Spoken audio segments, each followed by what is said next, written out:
푸른초장교회 모든 성도님들과 오늘 교회에 오신 모든 분들을 환영합니다.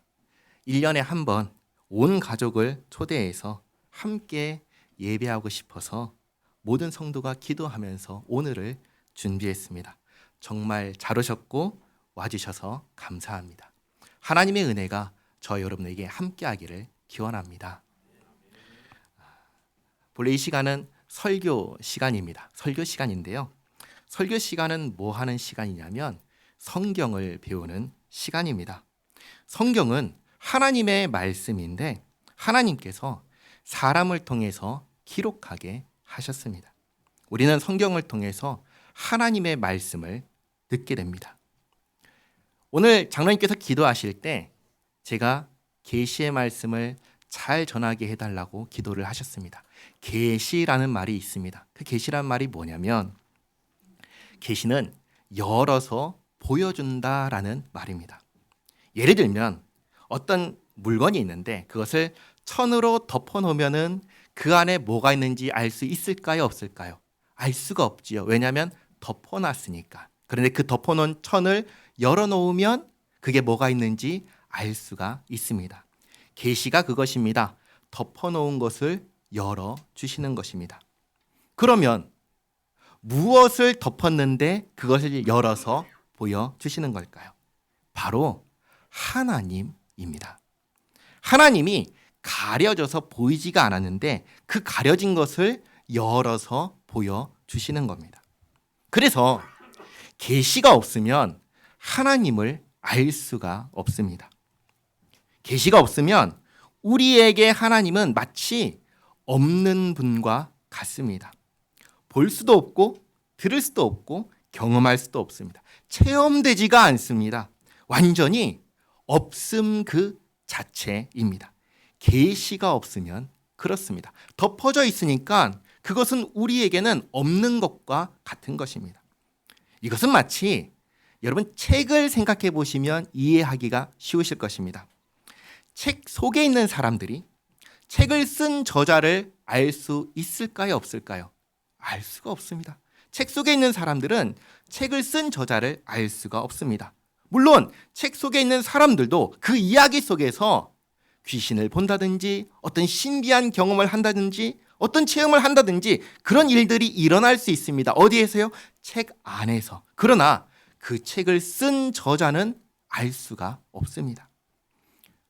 책을 쓴 저자는 책 속에 있는 인물에게는 완전히 가려진 존재입니다. 책 속에 있는 인물이 책을 쓴 저자를 찾아갈 수 있을까요? 찾아갈 수가 없는 것입니다. 마찬가지로 계시가 없으면 하나님은 우리에게 도무지 알 수 없는 분, 도무지 찾아갈 수 없는 분입니다. 반대로 책을 다시 생각해 볼까요? 책 속에 있는 주인공이 책을 쓴 저자를 찾아갈 수 없다고 했습니다. 그럼 반대로 책을 쓴 저자가 책의 등장인물에게 찾아갈 수는 있을까요? 그것도 불가능합니다. 우리가 아는 현실 속에서는 불가능합니다. 그런데 이 세상은 책과 다릅니다. 어떻게 다르냐? 우리는 우리에게 감춰진 하나님께 찾아갈 수 없습니다. 그런데 반대로 하나님께서 우리에게 찾아오실 수는 있으십니다. 계시가 뭐냐면 우리가 찾아갈 수 없는 하나님께서 우리에게 찾아오시고 자신을 열어서 보여주신 것, 그게 계시인 것입니다. 그리고 그 계시를 받은 사람들이 기록으로 남긴 것이 뭐냐면 바로 성경인 것입니다. 이 성경을 보면은 성경은 크게 두 가지로 나눠집니다.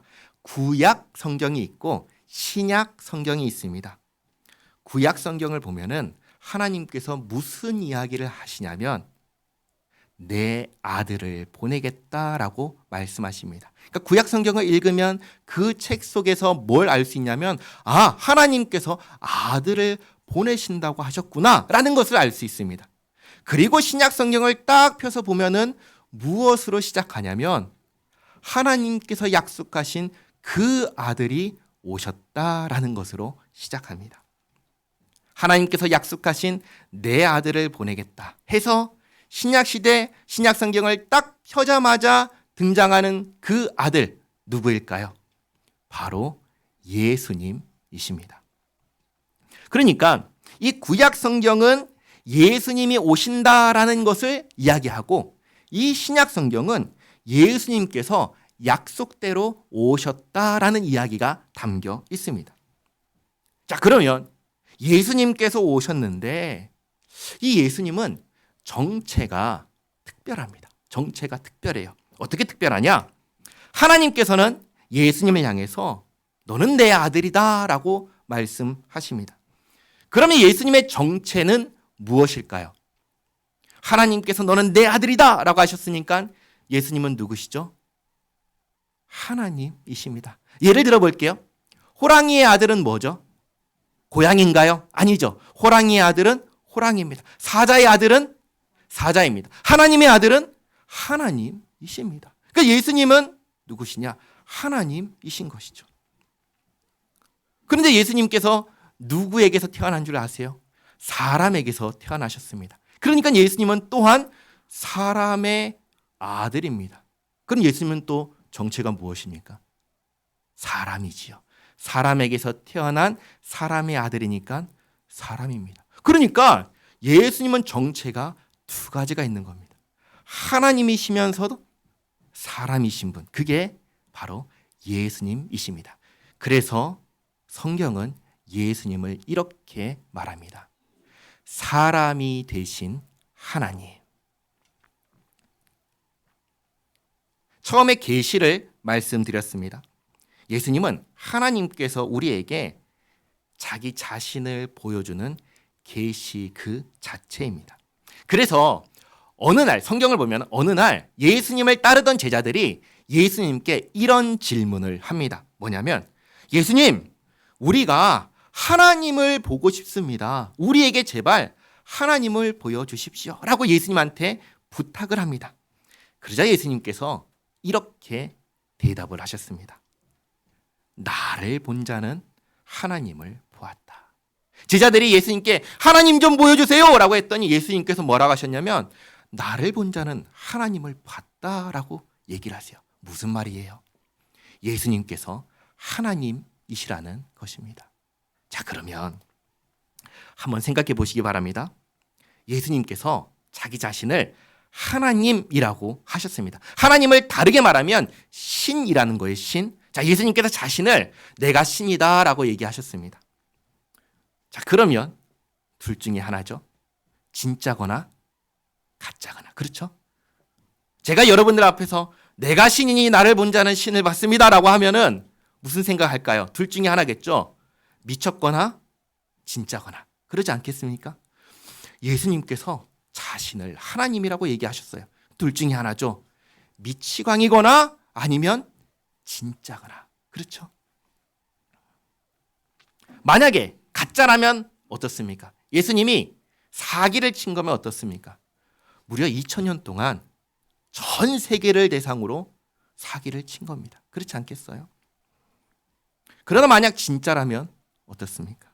만약에 진짜라면 예수님은 하나님이신 것입니다. 자신을 계시하여 주신 하나님 그 자체인 것입니다. 예수님은 자신을 하나님이라고 하나님의 아들이라고 분명하게 선언을 하셨습니다. 말씀하셨습니다. 사람들 앞에서. 그러면 우리들처럼 그것을 듣는 사람들은 예수님을 하나님의 아들이라고 다 믿었을까요? 듣자마자 오, 하나님이시구나 하고 믿었을까요? 아니죠. 그럴 수가 없습니다. 당연히 믿지 않았습니다. 어떻게 말만으로 믿을 수가 있겠습니까? 증거를 보여줘야죠. 증명해야 됩니다. 그래서 예수님께서는 자기가 하나님의 아들이라는 것을 말로만 말하는 게 아니라 그것을 증거하기 위해서 수많은 기적을 행하셨습니다. 이 기적을 성경은 표적이라고 합니다. 기적인데요. 기적을 성경은 표적이라고 부릅니다. 표적이란 말은 뭐냐면 가르쳐 주는 거예요. 알려주는 거예요. 예수님이 이 기적을 통해서 누구신지를 알려주는 것이기 때문에 이 기적을 표적이라고 합니다. 자, 그러면 예수님께서 수없이 많은 기적을 행하시면서 그것으로 자신이 하나님의 아들이라고 증거할 때 이 기적은 사람이 할 수 있는 일일까요? 할 수 없는 일일까요? 당연히 할 수 없는 일이어야 합니다. 왜요? 사람이 할 수 있는 일이면 예수님께서 나는 하나님의 아들이다 하면서 뭔가를 뿅 했는데 다른 사람이 나타나서 그거 나도 할 수 있는데 라고 하면 그게 증거가 될까요? 안 되는 것이죠. 그래서 예수님께서 기적을 행하셨는데 제가 10가지만 말씀드리겠습니다. 사람이 할 수 없는 일들을 하셨습니다. 첫 번째, 물을 포도주로 변화시키셨습니다. 병든 사람을 고치셨습니다. 걷지 못하는 사람을 걷게 하시고 보지 못하는 사람을 보게 하시고 듣지 못하는 사람을 듣게 하시고 귀신 들린 사람을 고치시고 죽은 사람을 살리시고 물 위를 걷고 폭풍을 잠잠하라. 명령하니까 잠잠케 하시고 그리고 유명한 이야기죠. 떡 5개와 물고기 2마리로 5,000명을 먹으셨습니다. 한번 생각해 보세요. 밥 한 그릇 가지고 5,000명이 되는 사람들을 다 나눠줘서 먹인 거예요. 그것도 먹고 이거밖에 안 돼. 이게 아니라 먹고 배불러서 도무지 못 먹어서 남긴 게 떡 5개와 물고기 2마리인데 12광줄이나 남겼습니다. 이게 말이 되나요? 그러니까 사람으로는 도무지 할 수 없는 기적을 행하신 거예요. 그것도 한두 사람 앞에서 행한 게 아니라 몇천 명 앞에서 보여주신 것입니다. 수많은 사람들 앞에서 이 일들을 행하셨습니다. 예수님께서 하나님의 아들이라고 하나님이시라고 믿지 않을 수가 없는 증거를 보여주신 거예요. 그래서 이 기적을 경험한 사람들이 그 당시 사람들이 딱 생각한 게 뭔 줄 아세요? 예수님이 우리 왕이 되셨으면 좋겠다 했습니다. 그래서 예수님을 왕으로 세우려고 합니다. 그것을 그 당시 권력자들이 좋아할까요? 싫어할까요? 당연히 싫어하죠. 아니 내가 왕인데 저기 있는 어떤 청년을 왕 세우려고 하면서 사람들이 모이니까 싫어하죠. 그럼 어떻게 할까요? 죽이려고 하겠죠. 그래서 예수님을 죽인 것입니다. 하나님이신 예수님께서 법정에서 죄인이 돼가지고 그 당시에 너무나 잔인해서 악명이 높았던 십자가에 못 박아서 죽여버렸습니다. 여기서 한 가지 질문을 할 수 있죠. 어떤 질문을 할까요? 예수님이 누구라고 했죠? 하나님이라고 했잖아요. 사람이 되신 하나님께서 어떻게 죽을 수가 있을까요? 이걸 우리들만 하는 질문이 아니라 그때 그 시대의 사람들이 했던 질문입니다.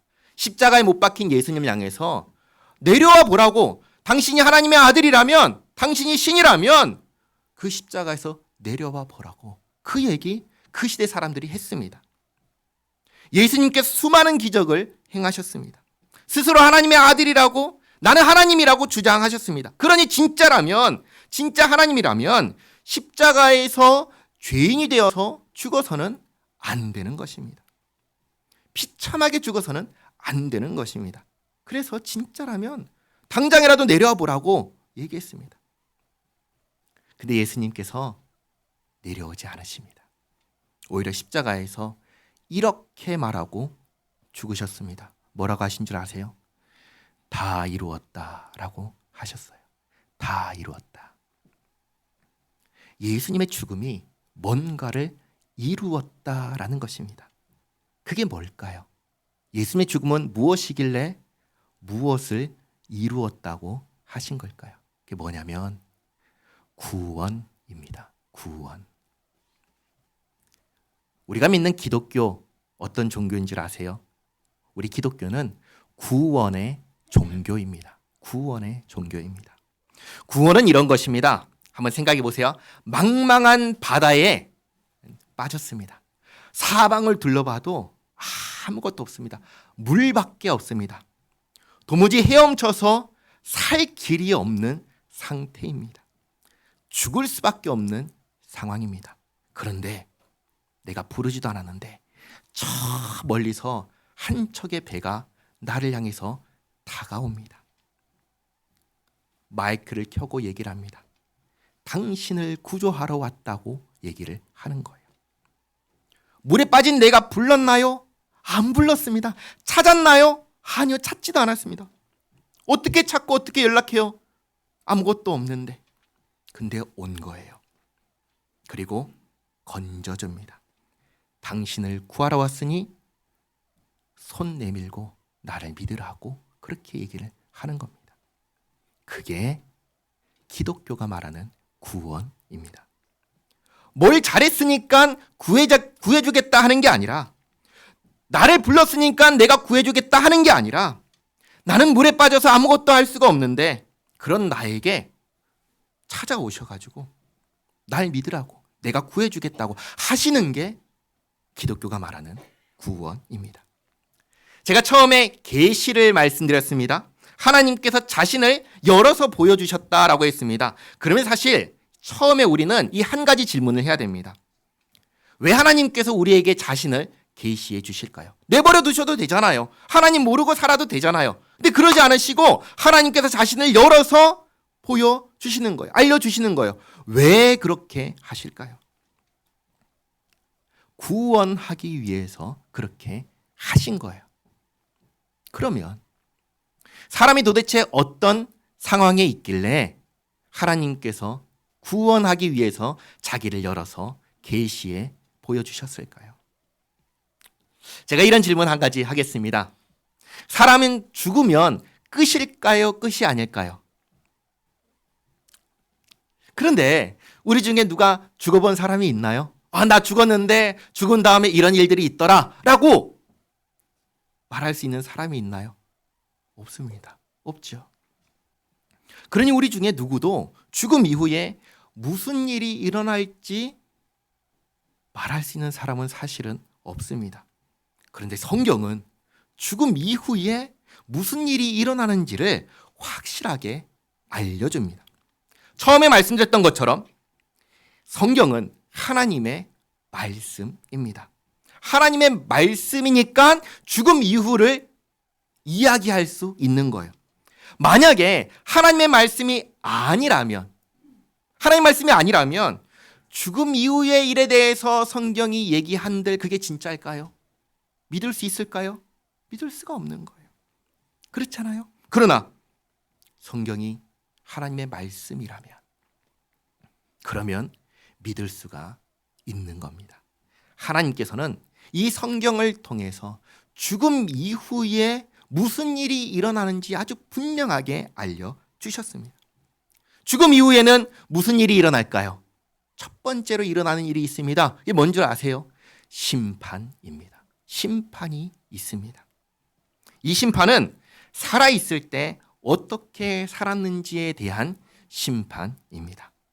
그래서 선을 행한 사람은 상을 받고 악을 행한 사람은 벌을 받게 하십니다.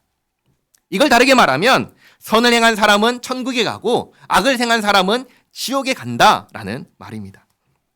자, 그러면 성경이 하나님의 말씀이라면, 그래서 사실이라면 우리는 이 시점에서 심각하게 생각해야 됩니다. 나는 죽으면 뭘 받을까요? 심판을 받을 것입니다. 그리고 내가 태어난 순간부터 지금까지의 삶을 그 재판장에서 판단받을 것입니다. 그러면 그 재판장에서 나는 과연 어떤 사람이라고 판단을 받을까요? 한번 생각해 보시기 바랍니다. 이 세상에서, 우리가 사는 이 세상에서 다 보고 듣고 경험하는 일들 말씀드립니다. 이 세상에서 감옥에 가는 사람이 있지요? 그렇죠? 감옥에 가는 사람이 있지요? 감옥에 가는 사람은 자기가 태어났을 때부터 지금까지 악하게 살았기에 감옥에 가는 걸까요? 아니면 단 하나라도 범죄했기 때문에 감옥에 가는 걸까요? 언제 감옥에 가죠? 자기 평생의 삶을 놓고 보니까 51% 악하게 살았으니까 감옥에 간다. 일까요? 아니면 단 하나라도 범죄했으니까 감옥에 가는 걸까요? 왜 감옥에 가죠? 범죄했으니까 감옥에 가는 것이죠. 그렇잖아요. 내 평생의 삶을 결산하나요? 그러지 않습니다. 이 세상에서 우리가 다 경험하는 거예요. 누가 감옥에 가죠? 죄 지은 사람이 감옥에 갑니다. 평생을 착하게 살았어도 잘못했으면 감옥에 가는 거예요. 오늘까지 범죄하지 않고 살았어도 오늘 내가 누군가를 죽였으면 그 즉시 나는 뭐가 돼요? 살인자가 됩니다. 그리고 어떻게 되죠? 감옥에 들어가는 겁니다. 지금까지 아무리 착하게 살았어도 그게 의미가 있나요? 의미가 없는 거예요. 이건 우리 모두가 다 분명하게 아는 사실입니다. 그러면 내가 이 땅에서 어떻게 살았든지 간에 심판대 앞에서 하나라도 범죄한 사실이 드러나면 그럼 어떻게 될까요? 그럼 지옥에 가는 겁니다. 이 세상과 똑같은 거예요. 하나 다르지 않습니다. 그러면 내 삶을 돌아봤을 때 나는 하나라도 범죄한 것이 없는 삶을 살았나요? 정말 그랬으면 좋겠습니다. 그러나 우리 가운데 그 누구도 자기 삶에 후회가 없는 사람 없습니다. 돌이키고 싶은 순간이 없는 사람 단 한 사람도 없습니다. 잘못하지 않은 사람 단 한 사람도 없습니다. 그러니까 신 앞에 죄인이 아닌 사람은 한 사람도 없는 것입니다. 그러면 나는 죽어서 어디에 갈까요? 심판을 받겠죠. 내 평생의 삶 가운데 하나라도 잘못한 것, 범죄한 것이 있으면 어떻게 되죠? 지옥에 가는 것입니다. 멸망할 수밖에 없는 것입니다. 이 세상에서 죄인이 감옥에 들어가면 우리들은 다 그걸 보면서 뭐라고 하죠? 기뻐합니다. 그래, 저 죄인은 벌받아야 마땅하지 라고 생각합니다. 근데 우리가 죽음 이후에 받는 심판대 앞에서 죄인이 벌받아 지옥에 들어가는 것 기뻐하는 분이 계실까요? 아니요, 없습니다. 당장 우리들만 해도 어떻게 돼요? 우리들 다 지옥에 가는 거예요. 그리고 그 지옥에 보내시는 재판장, 내가 정의와 공의로 판결했으니 만족스럽다, 기쁘다라고 하실까요? 그게 아닌 것입니다. 하나님께서는 죄인이 지옥에 가는 것 기뻐하지 않으십니다. 죄인이 벌 받는 것 기뻐하지 않으십니다. 하나님은 단 한 사람도 지옥에 가는 것을 기뻐하지 않으십니다. 그러면 사람들이 이렇게 생각할 겁니다. 아, 그러면 지옥에 안 보내면 되시는 거 아닌가요? 그렇죠? 아니, 왜 하나님 심판을 왜 하고 지옥을 왜 만들어서 지옥에 보내나요? 안 보내면 되잖아요 라고 말할 수 있지 않겠습니까? 그런데 그럴 수가 없는 거예요. 죄인을 죄 없다고 하면 그게 선한 건가요? 악한 건가요? 한번 이 세상에서 생각해 보세요. 재판장이 재판하는데 저기 명백한 죄인이 있어요. 그런데 재판장이 땅땅땅 저 사람 무죄라고 하면 그 자리에 참석한 사람들이 다 뭐라고 할까요? 아, 재판장 훌륭합니다. 저 죄인을 무죄 방면하다니 훌륭합니다 라고 할까요? 아니면 저 재판장 악하다라고 할까요? 당연히 악하다라고 하죠. 하나님께서 죄인을 지옥에 보내기 싫으셔도 죄인이기 때문에 보낼 수밖에 없는 것입니다. 죄인을 보내지 않으면 하나님은 어떤 분이 되시는 거예요? 악한 분이 되는 겁니다. 불의한 분이 되시는 거예요. 그럴 수가 있나요? 그럴 수가 없는 것입니다. 하나님의 법을 어길 수가 있나요?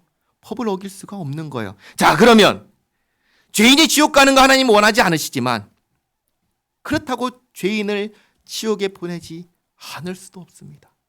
죄인을 지옥에 보낼 수도 없습니다. 어떻게 해야 할까요? 살려야죠. 구원해야죠. 지옥이 아니라 지옥에서 끄집어내서 천국으로 가게 해야지요. 그래서 지옥에 갈 사람들을 천국으로 가게 하는 것, 그게 뭔지 아세요? 그게 기독교가 말하는 구원입니다. 하나님께서 내 아들을 보내겠다고 하신 이유입니다. 예수님께서 이 땅에 오신 이유입니다. 예수님은 왜 사람이 되신 줄 아세요? 하나님께서 왜 사람이 되셔서 이 땅에 오신 줄 아세요? 지옥 갈 죄인을 천국에 가게 하기 위해서 오셨습니다. 예수님께서 십자가에서 죽으실 때 다 이루었다고 하셨습니다. 무엇을 이루었냐면 죄인을 구원하는 이 일을 이루었다 하신 것입니다. 예수님께서는 자신의 죽음으로 죄인을 구원하는 일을 이루신 것입니다. 아까 물에 빠진 사람을 구할 때 뭐라고 했죠? 나를 믿으라고 했죠. 내가 당신 구하러 왔으니 날 믿으라. 손 내밀라. 얘기했죠. 예수님께서 죄인에게 똑같이 말씀하시는 거예요. 나를 믿으라. 누가 이 구원을 받습니까? 예수 믿는 사람이 받는 것입니다. 그런데 여기서 또 한 가지 남은 문제가 있습니다. 그게 뭔지 아세요? 예수님께서 나를 구원하기 위해서 오셨는데 그만 예수님 어떻게 되셨어요? 죽으셨잖아요. 죽으셨잖아요.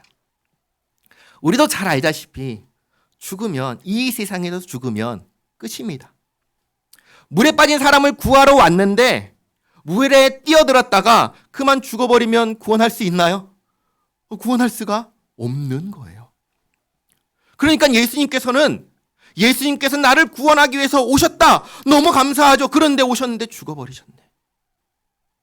그러면 그 다음이 있어요? 없는 겁니다. 없는 거예요. 그래서 예수님의 죽음을 보면서 실패했다 생각하는 겁니다.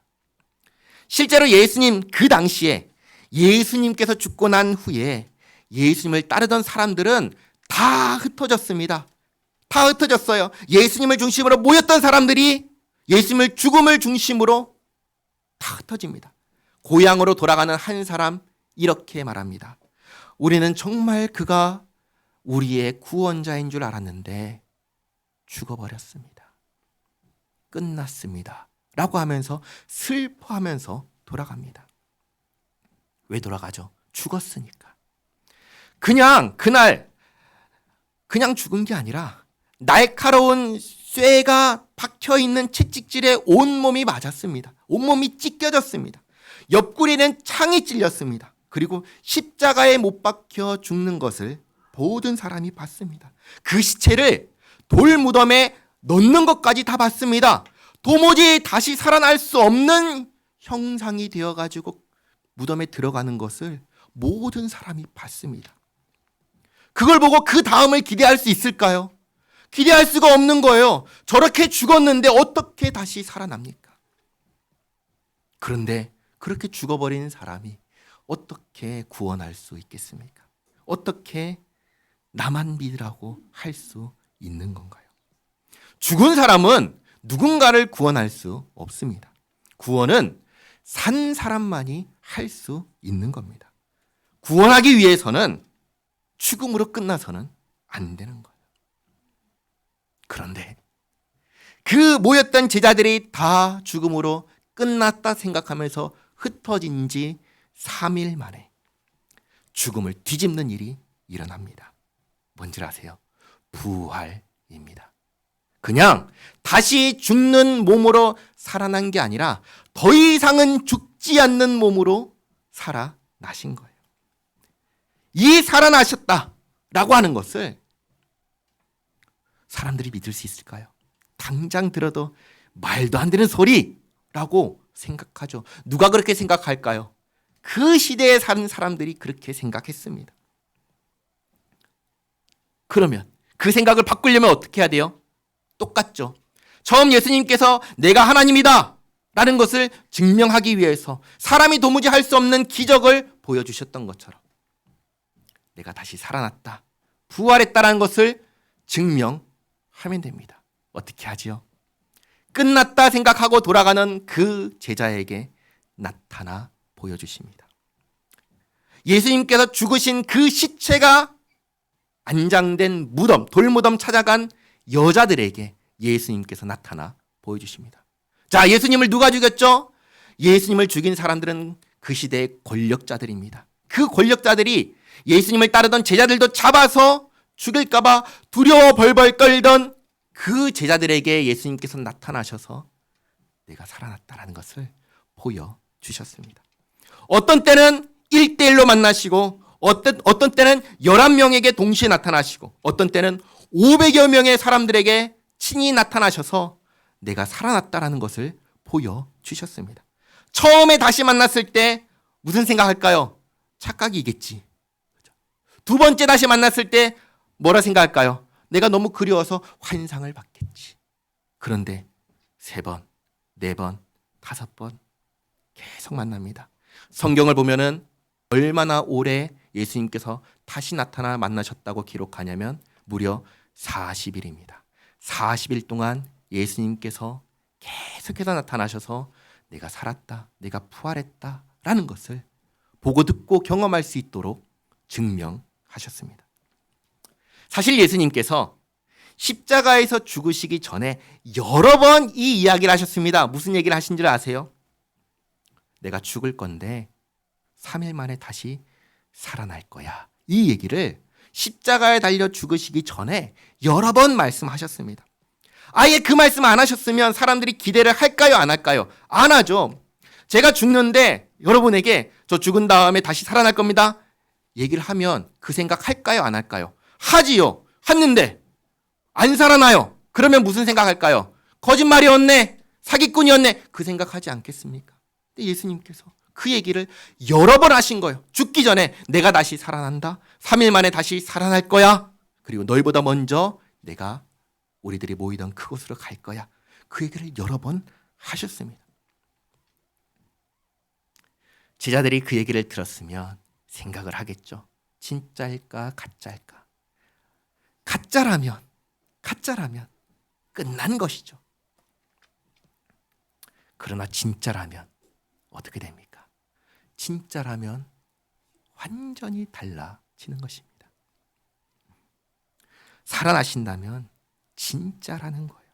가짜가 아니라는 거예요. 예수님께서 살아나셨습니다. 40일 동안 예수님을 만났습니다. 그럼 예수님은 누구라는 거예요? 예수님은 하나님의 아들이 맞다는 겁니다. 예수님은 하나님이시라는 거예요. 예수님은 이 땅에 그냥 오신 게 아니라 구원하기 오신 분이 맞다는 거예요. 예수님께서 십자가에서 죽으신 그 죽음은 지옥에 갈 죄인을 천국으로 보내기 위한 죽음이 맞았다라는 증거가 되는 것입니다. 기독교는 뭔 줄 아세요? 어떤 종교인 줄 아세요? 기독교는 부활의 종교입니다. 부활이 없으면 이 기독교 없습니다. 2000년의 기독교 역사 없습니다. 예수님의 부활 위에 기독교가 있는 것입니다. 예수님의 부활로 성경이 하나님의 말씀이라는 것이 증명된 것입니다. 그래서 우리는 이제 예수님의 부활하심을 근거로 죽음 이후에 심판이 있고 심판 결과 지옥에 가게 되었으나 예수님께서 구원하기 위해서 오셨다라는 것을 아는 것입니다. 그러니 이 모든 것이 사실이라면, 진실이라면 우리는 어떻게 해야 할까요? 오늘 우리가 함께 교회로 모였습니다. 사실 교회는 이 건물이 아닙니다. 이 건물은 뭐라고 부르냐면 교회당, 예배당이라고 부릅니다. 교회는 뭐냐면 교회는 그 예수님을 믿는 사람들의 모임을 교회라고 합니다. 교회는 예수 믿는 사람들의 모임입니다. 예수님께서 나를 구원하셨다고 믿는 사람들이 모인 곳이 교회입니다. 하나님께서는 우리 가운데, 우리 함께 모인 저와 여러분 우리 가운데 단 한 사람도 멸망하는 것, 지옥 가는 것 기뻐하지 않으십니다. 그러므로 이렇게 말씀하십니다. 주보를 보시면 맨 위에 있는 요한복음 3장 16절 말씀 같이 한번 읽겠습니다. 하나님이 세상을 이처럼 사랑하사 독생자를 주셨으니 이는 그를 믿는 자마다 멸망하지 않고 영생을 얻게 하려 하심이라. 아멘. 여기 하나님께서 멸망하는 것을 기뻐하지 않는 이유가 나옵니다. 왜 기뻐하지 않으시죠? 우리를 사랑하시기 때문입니다. 저와 여러분을 사랑하시기 때문에 하나님께서는 우리 모두를 지옥이 아니라 천국으로 인도하십니다. 초대하시는 겁니다. 우리가 천국에서 살기 위해서 해야 되는 것, 첫 번째 뭘까요? 예수님과 상관없이 한번 생각해 보시기 바랍니다. 지옥에 누가 간댔죠? 죄인이 간다고 했습니다. 이 땅에 살면서 법을 어긴 사람은 다 하나라도 법을 어긴 사람은 가는 겁니다. 그러면 예수님과 상관없이 우리가 천국에 가기 위해서 우리가 해야 되는 것, 첫 번째, 본래는 털어서 먼지가 나오지 않을 정도로 우리 스스로 철저하게 절대로 잘못하지 않고 살면 됩니다. 그렇죠? 재판장 앞에 서서 나는 내 인생 전체를 털어봐도 먼지 하나 나오지 않습니다. 나는 하늘을 우러러 부끄러울 것이 단 하나도 없는 사람입니다. 누구 앞에서도 잘못한 것이 없는 사람이 그 사람 천국 가겠죠. 그러나 그런 사람이 단 한 사람도 없기에, 그것이 불가능하기에 하나님께서 우리를 구원하기 위해서 아들 예수님을 보내주신 것입니다. 예수님께서 십자가에서 죄인인 우리가 받아야 하는 지옥의 그 죄벌, 죄값을 대신 받으셨습니다. 그래서 우리가 벌 받을 것이 없게 만들어 주셨어요. 그리고 천국에 갈 자격을 예수님께서 대신 얻어서 주셨습니다. 이것도 우리가 할 수 없으니까 예수님께서 다 대신 해 주신 것입니다.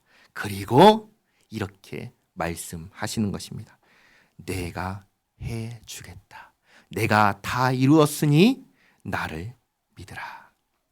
주보를 보시면 두 번째 사도행전 16장 31절이라고 있습니다. 같이 한번 읽겠습니다. 이르되 주 예수를 믿으라. 그리하면 너와 내 집이 구원을 받으리라 하고 아멘. 하나님께서는 예수님을 믿는 사람, 예수님을 나를 구원하신 주님으로 믿는 사람, 예수님을 나의 구주로 모시는 사람, 그 사람을 지옥이 아니라 천국에서 살게 하십니다. 죽어서 가는 천국이 아니라 지금 살아있는 이 땅에서부터 천국의 삶을 시작하게 하십니다.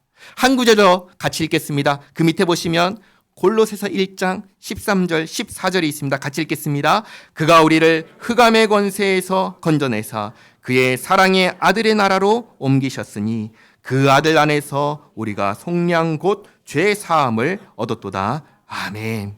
오늘 이 자리에 오신 여러분께 하나님께서 이 복을 주시기 원하시고 기뻐하십니다. 예수님을 믿음으로 나를 구원하시는 하나님의 은혜를 받으시고 하나님과 함께 한평생 사시다가 또 영원한 나라, 영원한 하나님의 나라 천국에서 사는 복을 받는 우리 모두가 되기를 바랍니다. 제가 기도하겠습니다. 좋으신 하나님, 지옥 갈 죄인을 구원하기 위하여 아들 예수님을 보내주시고 우리를 구원하여 주신 은혜에 감사드립니다. 이 구원을 받기 위하여 우리에게 단 한 가지, 내가 아들을 보냈으니 아들 예수께서 우리를 구원하기 위한 모든 일을 다 하셨으니 이것을 믿으라 하신 말씀을 받습니다. 참으로 예수님께서 나를 구원하여 주신 나의 구주이십니다. 그러하오니 나는 예수 믿는 사람이라는 이 의식을 가지고 예수 믿는 믿음으로 살게 하옵소서. 여기 모인 우리 모두가 살아서 천국에서 살고 죽어서도 천국에서 사는 복을 받아 누리게 하옵소서. 예수님의 이름으로 기도하옵나이다. 아멘.